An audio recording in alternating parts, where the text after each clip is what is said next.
O, pag-usapan na natin, ha? Alien. Hindi pala alien.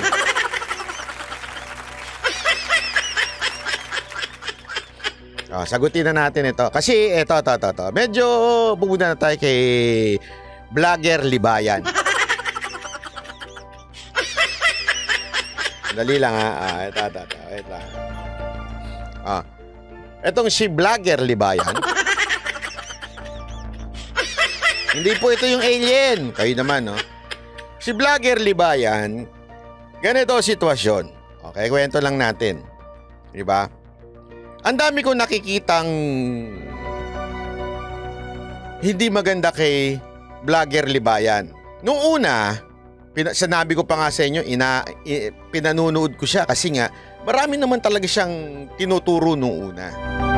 Tapos, mula nung uminit ang puwet niya, dahil natalo siya sa ilang kaso dito sa kay Tulpo, puro Tulpo na siya. So, nung pinanunood ko siya, sabi ko, bakit parang may something na? Bakit puro Tulpo pa rin? As in, kahit hindi na topic si Tulpo pa rin ang bukang bibig niya. So, doon na natin binanatan. Kasi sabi ko, mali Mali yung ganito eh. Una, nagtuturo ka ng batas kuno. Batas ang mo, tapos biglang mali-mali na ang mga komento mo dahil sa pinipersonal mo na. Ika nga, pinupolitika mo na. Namumulitika ka na. Diba? Oh. So, nung nakita ko yon, binanatan ko siya. Hanggang sa sinabi ko nga sa kanya, kaya kong patunayan na ikaw ay sinungaling, kaya kong patunayan na ikaw ay mahina ang argumento, ibig sabihin, mas marami ang atay mo, mas malaki ang atay mo kaysa sa laki ng utak mo. Sabi ko sa kanya yun, kaya kung gusto mo magdebate tayo, mag-usap tayo, di ba? Tingnan natin kung talagang tama. Kasi sabi ko nga paulit-ulit dito sa channel natin, hindi ko sinasabing tama si Tulpo. O yun kagad ang sinabi nila, Tulponatics ka, Tulponatics. Hindi na sinasabi ko. Ang sinasabi ko, may mga tama si Tulpo, may mali. Bakit lahat ng sinasabi niya, mali si Tulpo? Yun yung argumento natin noon, di ba? Tas, yun na, nagagalit na siya hanggang hinamon ko siya ng debate, hinamon ko siya. Yan ang konteksto. Okay? Nung hinamon ko siya ng debate, Ito. Biglang hinamon niya ang tatay ko. Kasi daw, ang mga abogado, ang mga palusot niya, hindi nakikipagdebate sa hindi abogado kasi wala daw tayong mga hindi abogado, wala daw tayong parang accountability. Kasi nga, somehow, pwede silang madisbar. Tayo, hindi daw. Parang ganon. Okay. So, yun yung una niyang argumento. Okay, sige. Kung ganun pala ang argumento mo, sabi ko sa kanya, pangako ko sa'yo, hindi kita babastusin. Hindi tayo magiging bastusan. Ibig sabihin, walang bagay na ikakadisbar mo para tayo ay matinong mag-usap. Kung ayaw mong debate, usap na lang. Okay? Para tayo magkausap ng matino. Promise ko sa'yo, walang bastusa magaganap. Hindi kita babastusin. Katulad nung paano kami nag-usap ni Heydarian. Nagbastusan ba kami? Hindi. Diba? Pero at least, meron kaming mga hindi pinagkasunduan. We agree to disagree. Diba? Ganon.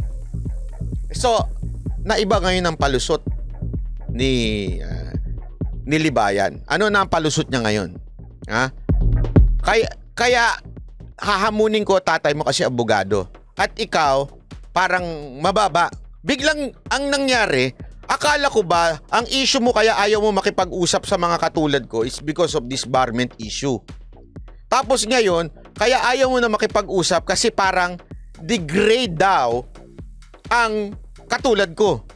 Kasi in-example niya yan eh. Mamaya papakita ko sa inyo. Ang isang abogado, tatay ko, tapos nagkaanak ng katulad ko na hindi abogado. Siya daw, yung tatay niya, parang college lang daw, hindi ata nag-college, graduate, tapos nagkaanak na abogado. Ang tawag niya doon, degrade.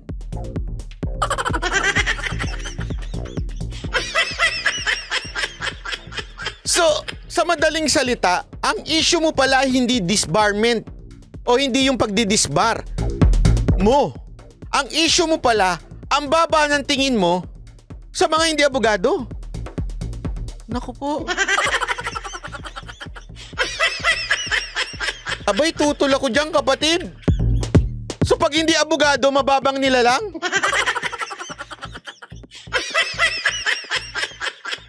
Aba, malupit ka pala.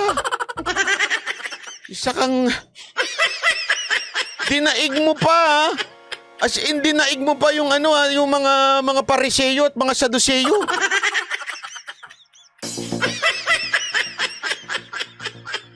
Wag mong kakalimutan yon. Oh, it's the same principle. Don't ever forget that. That's the same principle. Why the Lord did not came as a king, did not come as a king. Ano? Doon siya sa manger pinanganak. Doon siya sa manger pinanganak. Iyon yung mga mabababang quote-unquote sa society nila lang. Bakit? Doon sa mga pinakamababa. Kaya nga maraming napikon na mga teachers of the law. Tandaan mo, mga pariseyo, mga saduseyo, maraming napikon. Bakit? May isang Kristo na nangangaral sa templo. Saan ba to? Sino ba ito? Si Jesus of Nazareth. Don't ever forget that. Kaya nga may comment doon, di ba? Sabi sa Biblia, sino ba ito sinasabi ninyong Mesaya na galing sa Nazareth? Sino ito? Eh, tandaan ninyo, walang good na nagka-come from Nazareth. Para atang medyo sablay ka dyan, Brad. Eto, tututulan ko ng matindi ito sa'yo, kapatid. Hindi tama yung ginagawa mo. Na maliitin mo ang hindi mga abogado at ang tawag mo downgrade. Mali yan. So, ibig sabihin mo, pag hindi abogado, bobo, ganon? Eh, bakit may Lenny Robredo? Pakisagot niya ako, bakit may Attorney Libayan? Di ba? Oh. Eto, tanungin kita. Ganyan na ganyan yung principle na in-apply nung panahon ng New Testament. Kaya galit na galit sila kay Kristo. Sino ka? Wala kang karapatang magturo. Kaya nga, hindi mo ba napansin? Sandali, banat ba? Yung argumento mo, si Kristo yan eh. Diyos yan eh. Sandali lang. Tandaan ninyo, sino ang kanyang kinuhang disipulo? Mga teachers of law? Hindi! Ano, mga magsasaka, mangingisda. Di ba? Bakit? Bakit? O, tanungin kita, pwede sana, di ba? Pwede naman. Oo nga naman. Si Kristo kasi, Diyos siya. Kaya matalino talaga yan. Magaling yan. Oo nga. O, edi sana ang kinuha din niya. Yung mga matataas, hindi. Yung mga mangingisda. Kaya nga meron niyang bersikulo na kung saan sinasabi na ang mga pinili yung mga fools para ipahiya yung mga matatalino kuno. Oh. Hindi mo rin alam yan, di ba? Kasi nga, ang problema sa'yo, ano binabasa mo? Goku, yung ganun, yun ang binabasa mo. Tama, mali. Ayan ang problema sa'yo, kapatid. Masyado kang mataas. Mahirap yan. Tandaan mo, mga taong mataas lumipad, it's either addict yan or... Hindi ko sinasabi addict ka. Ang mga taong matataas lumipad, pag bumagsak yan, lagapak, wasak. Oh. Di ba? Oh, ito. Oh, pakinggan nyo ito, ha? Pakinggan nyo yung argumento niya. Iisa-isahin ko sa inyong sablay. Alright, yan. Magandang araw mga kabatas natin at welcome sa isang mga live stream. Mga kabatas natin, paiyakin lang natin saglit si Banat Bay. Unang-unang agenda. Tandaan niyo yung salitang paiyakin natin si Banat Bay. Tandaan niya na yung salitang paiyakin natin si Banat Bay. Mamaya babalik natin yan. Kasi yung salitang paiyakin natin si Banat Bay, sa dulo siya mapapahiya. Siya ang umiyak. Bay, no? Kumikita ka sa kasinungalingan. Kasi sinabi mo, na i-delete mo yung channel mo. Didelete ko ang channel ko pag, napatunayan mo nang hingi ako. Nang hingi ba ako? Hindi. Meron ba magpapatunay dito nang hingi ako? Kay Anarot, oo. Kasi ito si Anarot, pahama ka talaga eh. Sa Mocha Girls. Isipin mo, yan ang mga example nila. Kay Anarot, kay Randel Bunagan at sa Mocha Girls. Yun daw, alam mo, sabi ko nga nung napakinggan ko yon, sabi ko, no wonder kaya natatalo to sa kaso eh. Hindi, alam mo, no wonder talaga kaya natatalo to sa kaso. Kasi ba't bihira pupunta ka sa kaso, ang ebidensya mo, Mocha Girls, Anarot at saka si Randel Bunagan. O eto, nangingi ka kay Anarot, kay Randel Bunagan at saka sa Mocha Girls. Sakit mo sa bangs, Brad? Ngayon, ginagamit mo pa rin yung channel. Oh, by the way, Anarot yung Ray-Ban, ha? Kasi paninindigan ko na hiningi ko yung Ray-Ban. Hanggang ngayon, wala pa. Niloloko mo ako, Anarot, ha? Mo na dapat deleted na. Mahiya ka naman sa mga nagbibigay sa'yo ng pera. Ha? Tuparin mo yung mga sinasabi mo. Okay? Yan yung unang-una. Pangalawa, si Banat Bay, mga kabatas natin, feeling talaga matalino. Hoy, wala ko sinabi! Sabi ko nga, bobo ko eh. Ano matalino? Sinabi ko nga, hindi nga ako college graduate eh. Ay, hindi, graduate pala ako. Nakalimutan ko lang. Kailan kaya ako nagpiling matalino? Lagi ko sinasabi, bobo ko, di ba? Sino nagsabi? Hindi, lagi ko nga sinasabi dito pagka may correction, Your Honor. May correct nyo ako. Kung meron kayong ibang opinion, go! Nye lang naman ang alam mo, tapos gusto mong makipag-debate sa akin. Alam mo, natatawa ko dyan sa nye niya. Kasi inaasar niya ako doon sa nye. At least yung nye ko maganda. Yung nye mo, nye. Alitin nyo yung nye. Sino mas nakakatawa sa amin sa nye? Ito. Ka naman sa mga nagbibigay sa'yo ng pera. Ha? Tuparin mo yung mga sinasabi mo. Okay. Okay, yan yung unang-una. Tapos? Pangalawa, si Banat Bay, mga kabatas natin, feeling talaga matalino. Ay, malabo yan. Nye lang naman ang alam mo. Ayusin mo naman! Grabe, no? At least yung ngingingi ko maganda naman pakinggan. At least yung ngingingi ko medyo ano ka? Ma-arouse ka konti. Ngingingi. Isa yung ngingingi. Ang pangit. Hindi, kayo. Sige mga kabobo, tanungin ko kayo, sino mas maganda yung ngingingi sa amin? Sino mas masakit sa tenga? Yung ngingingi niya o yung ngingingi ko? Sa kanya, ngungo. Hindi naman ngungo yun. Ngingingi yun eh. Anarot talaga. Huwag ganyan. Tapos gusto mong makipag-debate sa akin. Tignan nyo yung sinabi niya. Okay. Hindi pa rin tumitigil sa obsesyon itong si Vlogger Libayan sa tatay ko. Kulang ka ba sa pagmamahal ng tatay? Tignan nyo mga Ito argumento niya sa kulang. Sa akin, bakit ko sinabing kulang siya sa pagmamahal sa tatay? Kasi hanap sa tatay ko. Diba? Alam mo yun, nananahimik yung tao, hahanapin niya. Ito ang argumento niya dun sa tatay. Ito, pakinggan nyo ganito katindi. Tapos natin yung itsura ni Banat Bay at saka yung itsura ko. No? Yun yung proof niya na kung sino sa amin na mas kulang sa aruga ng tatay, yung itsura. Tapos inisip ko talaga ng maigi, sabi ko, itsura ang basihan ng kulang sa aruga ng tatay. I think that's the most intelligent way to describe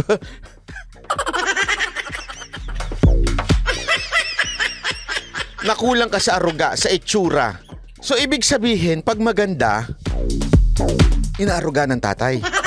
Tama, mali. Di ba? Hindi, tata. Gusto mo na logic, Brad? Bibigyan kita ng malupit na logic. Sino daw ang mas mukha sa aming kulang sa aruga? Yung itsura ko, na medyo sinto-sinto. Yung itsura niyang ganyan, na mas pogi daw. O, di ba, pogi? Parang ang dating pogi, tapos sa akin pangit. Kaya ako ang mas kulang sa aruga.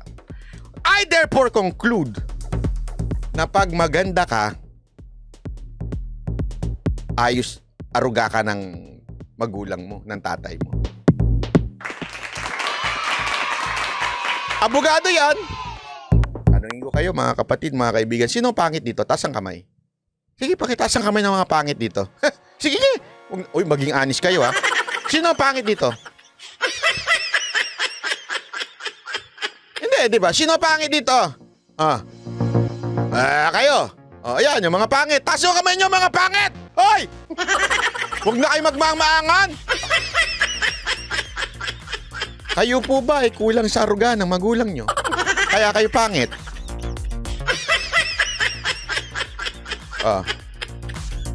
Yan ang... isipin nyo. Sige.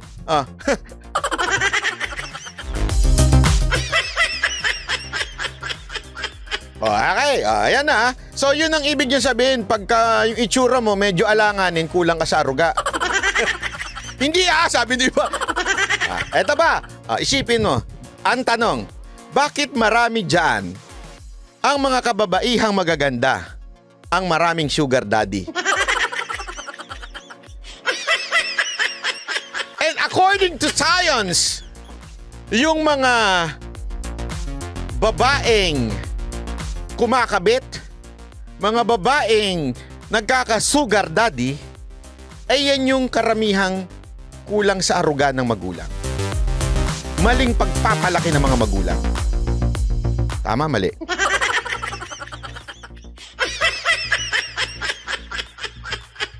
Tama, mali.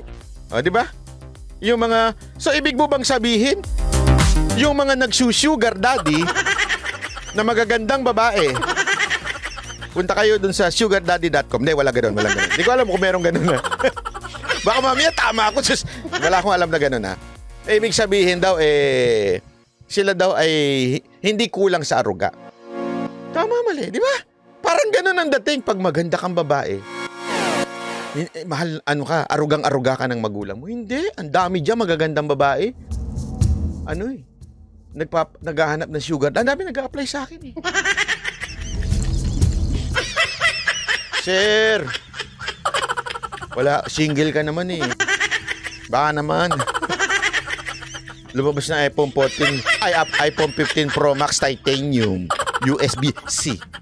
Di ba? Totoo. Di ba? Usually nga yung mga pangit na babae pa nga mahal na magulang nila. Tanong niyo si Anarot. Joke lang, Anarot, binibiro ka lang, Ang harsh mo, banat bay, wag ganyan. Bigla sumigwi kay Anarot, Biro lang, Anarot, Niloloko lang kita, magandang babae ka,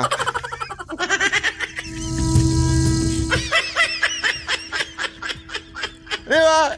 Alam nyo, eto. Kaya nga ako tawan-tawa sa argumento niya. Eto ba, seryoso siya.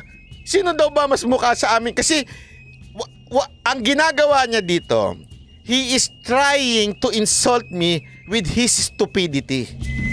The problem, Brad, paglalaruan lang kita. Yan ang totoo. Paglalaruan lang kita. Dahil dyan sa pagiging kulang sa utak at puro atay. Paglalaruan kita. Kasi gusto niyang gumanti. Kasi alam kong tinamaan siya dito sa kulang sa aruga Kaya gusto niyang gumanti. So manlalait siya ngayon sa itsura. Alam mo, Brad, hindi ako nalalait sa itsura. Pinatatanggal mo pa yung salamin ko, sombrero ko. Alam mo ba na kahit ako, kung hindi niya ako pinilit ni Mocha mag-sombrero at mag-salamin, hindi ko gagawin Si Mocha may gusto na asiwa daw siya. Ayan Jing Corpus, early next year po, bibili ako ng titanium iPhone 15 Pro Max. Lagyan mo ng Max. Sabay ka ba? Hindi, bilang mo na lang ako. Nakingi na naman si Banat Bay. Kaibigan po natin yan si Jing Corpus. Alam ni Madam Jing Corpus yan. Bumili nga ako ng... Huwag naman magyabang. Huwag na. Hindi po ako nangingingi kay Jing Corpus ha. Kaibigan ko po yan. Kakilala ko yan. Tignan nyo mga kabatas natin kung sino sa tingin nyo ang mas minahal ng tatay. Paramihan nga tayo ng kabit. Sige na, let's name. Paramihan tayo ng kabit. Sino mas mukhang pangit sa atin dalawa? Ang pangit, ano yung challenge? Sige nga, challenge tayo. Paramihan tayo. Paramihan tayo ng sino mas malapit ng babae. Para magkaalaman kung sino may itsura sa ating dalawa. Sigurado to, yari ito doon sa asawa niya. Di ba sigurado? Kaya mo? Hindi mo kaya. Ako, kaya ko. Gusto mo ng pagandahan tayo babae? Ano gusto mo? Maputi? Maitim? Payat? Malaman? De, joke lang. Wait lang ha, joke lang po yun. Wala po akong kabit, wala po akong jowa. Kahit tanong nyo po sa mga taga-Japan.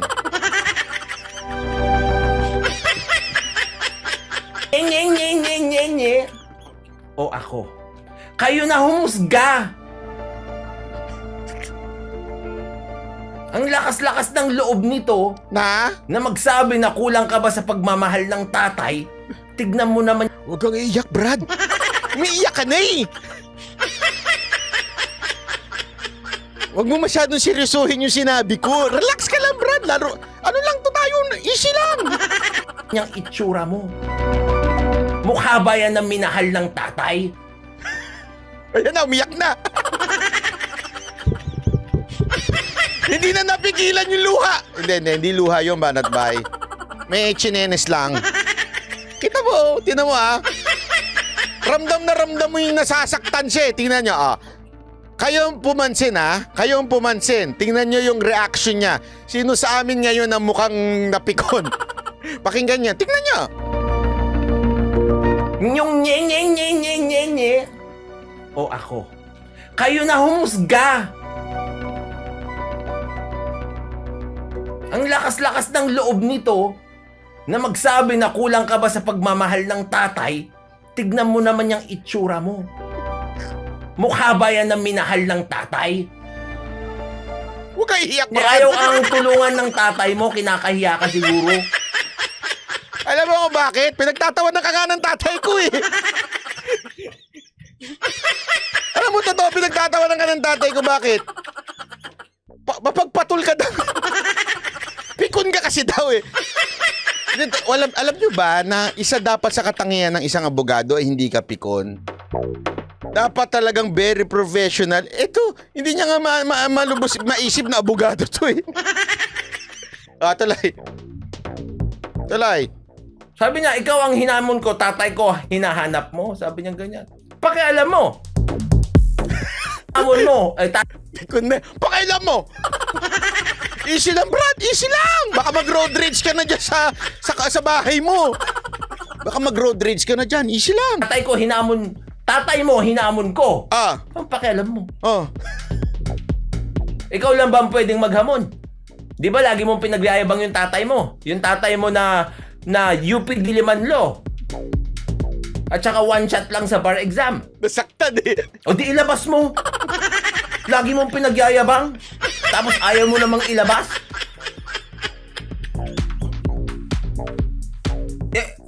Ito tignan nyo yung nye na ginagawa ni Banat Bay. Sa tingin nyo ba, yun ba? Gusto mo malaman? Kasi gusto daw niya malaman. Baka daw hindi totoo. Ganito na lang. Siguro naman, ikaw may kilala ka mga politiko. Itanong mo ang pangalan ng tatay ko. Sige. Challenge ko sa'yo para malaman mo kung sino siya. Tanong mo na lang, sino ba yung anak? Sino ba yung tatay ni Banat Bay? Malaman mo, hindi kita anuhin. Ang tao na nabigyan ng pagmamahal ng tatay? Yung totoo, sabi niya. Napaghalatan ka ha? Kulang ka ba sa father figure? Anong father figure na naman ang sinasabi mo? Debate ng mga abogado ito. Ba't ka sumisingit in the first place? Tandaan mo, ikaw... Ako sumisingit! Baliw!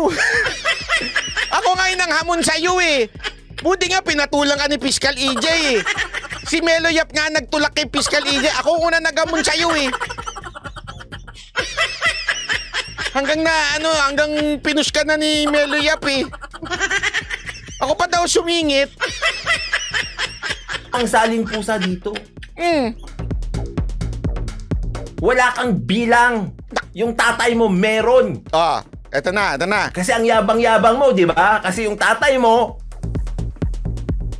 graduate ng UP Diliman Law at one shot lang sa bar exam. Eh di, ipakita niya yung galing niya. Eh bakit ayaw niya? Bakit tayo? Matanda na kasi. Ano gusto mo? Alam mo bakit ayaw niya? Kasi hindi dapat eh. Alam mo ba yun? Hindi ka dapat patulan. Matanda na siya, accomplished na siya sa buhay niya, successful na siya sa buhay niya, matanda na para makipag-argue pa sa'yo. Di ba? Yun ang dahilan. Matanda na ho yun. Ilang taon na ho ako? Mukha lang akong 30. Sabi sa akin nung Sabi sa akin nung isang kaibigan ko, "Sir, mukha kang 30."